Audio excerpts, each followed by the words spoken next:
Welcome to the Deep Dive. This is where we take the source material you send us articles, reports, transcripts, and really get into it. Yeah, we unpack it. Find those key insights, the bits that maybe surprise you, maybe make you laugh a little. Exactly. Cut through the noise, find the full picture. Today we've got a CNN transcript you shared about, well, a plane. A potential Air Force One, actually, involving Qatar. Right.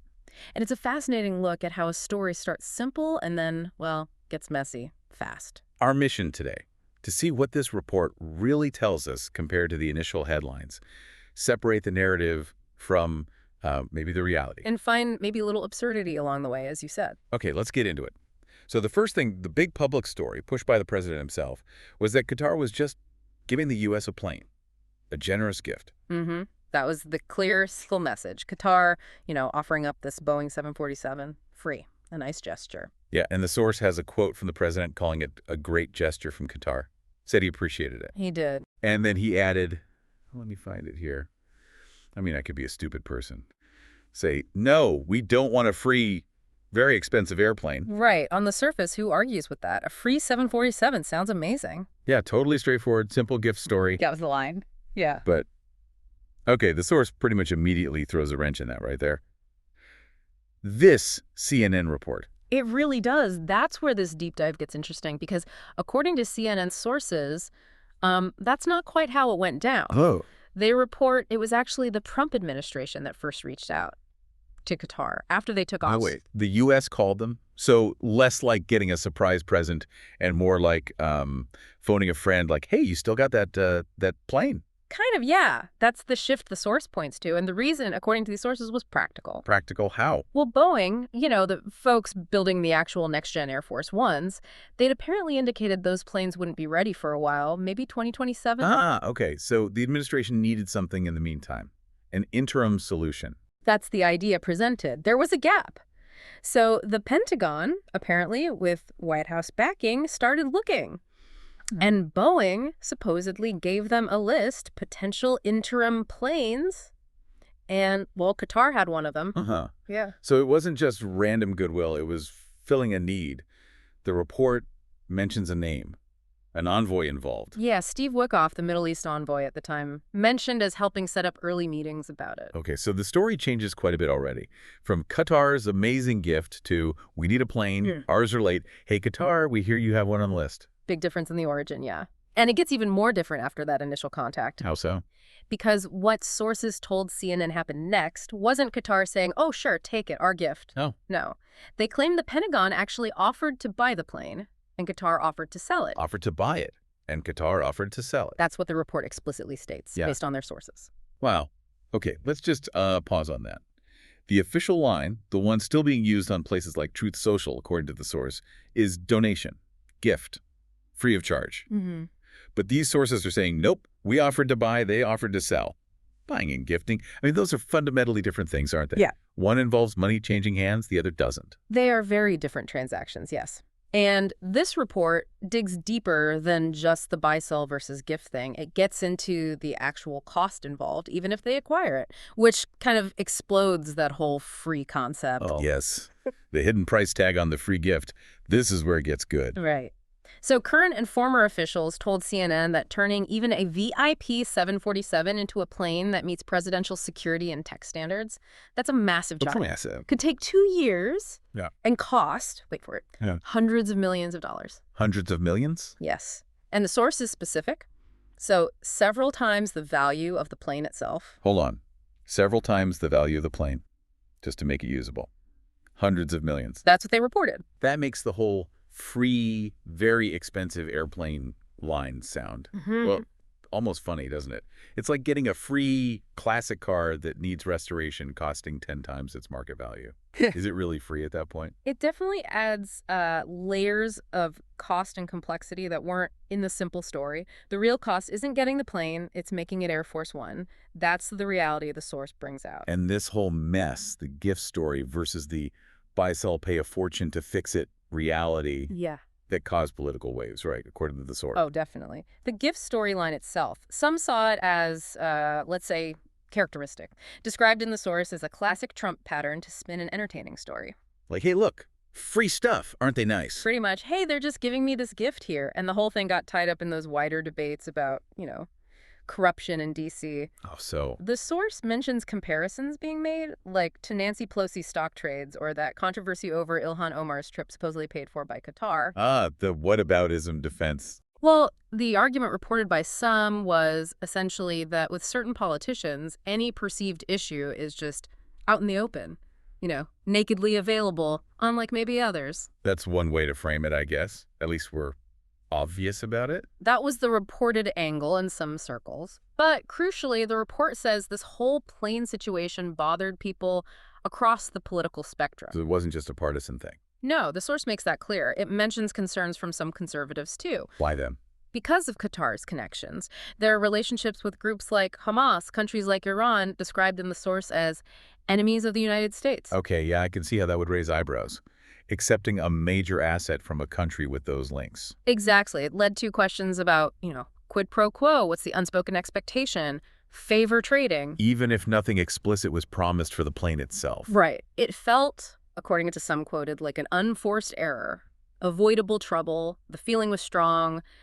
This doesn't feel right. It reeks of favor trading. Reeks of favor trading. That's evocative. It is. And there's another great analogy the source uses to capture how some saw it.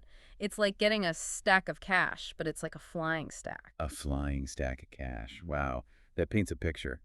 Scale, visibility, maybe a lack of subtlety. It really does. And the report also notes that for, regular people outside the D.C. bubble, all this complexity give versus buy, the huge costs, the politics, it might just blur. Yeah, just blend into the background noise of Washington controversy. Exactly. Just another story about corruption in D.C. maybe not standing out as uniquely shocking, which, says something about our current news environment. Kind of a sad commentary, yeah. But, okay, beyond the domestic politics, the source also talks about international perception, right? How this looks on the world stage. Absolutely. Big point there. The idea of the American president's plane, this huge symbol of U.S. power being seen as a branded gift from a, quote, tiny emirate? Yeah. That's just unusual. Branded gift, like it comes with a logo. Well, the analogy used in the source was really striking. Like a soccer team with a sponsor's name splashed across the front, the Qatar emblazoned over your jersey. Oof. Air Force One sponsored by Qatar Airways. Not quite, but you get the image. Yeah. And given the U.S. sees itself and is seen as the most powerful country in the world, getting your main transport from a tiny emirate, as the source puts it, it does create a dissonance. Questions about independence, maybe indebtedness, even if just symbolic. It definitely jars against that image of total self-reliance and power. Oh, sure. Okay, so we have the simple story, the complex counter-story, the massive costs, the political fallout, the weird optics. Does the source offer any kind of, non-political pactual justification for wanting this plane? It does touch on that, yeah. Beyond the potentially misleading gift story, there might be some underlying practical reason. Like that delay you mentioned, the gap before the new 747s are ready. Exactly. That's presented as a potential genuine need. This Qatari plane could serve as a useful interim solution. It is originally a U.S.-made 747, the source notes. But it needs work. A lot of work. Oh, yeah. Massive security upgrades needed because it's been used elsewhere. We're back to those hundreds of millions. It's not just cosmetic. Right. But here's an interesting bit. The source mentions a military source talking about a classified plan, suggesting there might be a kind of logic to this. A logic. How? Maybe using the process of refitting this plane, the tools, the parts, the know-how, could somehow benefit the work needed on the new planes later on. Huh. So like a very expensive practice run. Right. Or maybe harvesting some useful bits and pieces. A stepping stone. That's one possible interpretation floated. And the argument goes, if they can eventually demonstrate to people, look, there was a sensible method and a reason for this whole thing, for the transition, maybe that helps the optics. So maybe the core truth is just a complicated, expensive logistical puzzle, and it got dressed up in this problematic free gift narrative. The operational reality versus the political spin. That tension seems to be exactly what the source is highlighting, yeah. The potential practical need versus the really awkward framing and perception.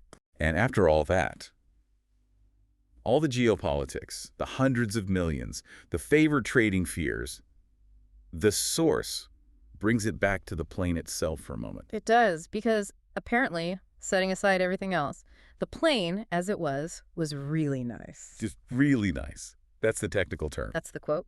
Followed by, and you have to appreciate this observation from the source, shout out to luxury. Shout out to luxury. Okay, I love that.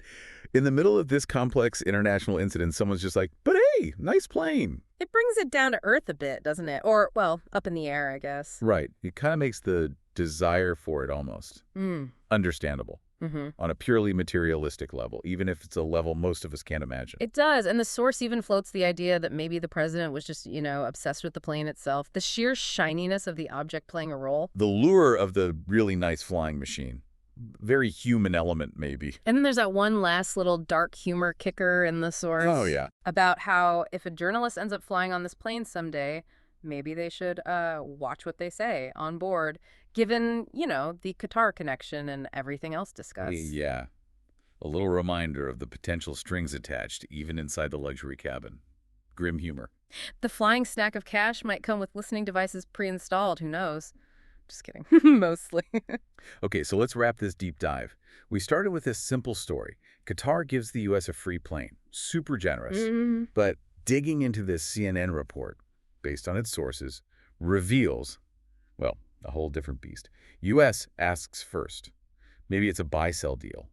Needs hundreds of millions in upgrades, costing way more than the plane's value.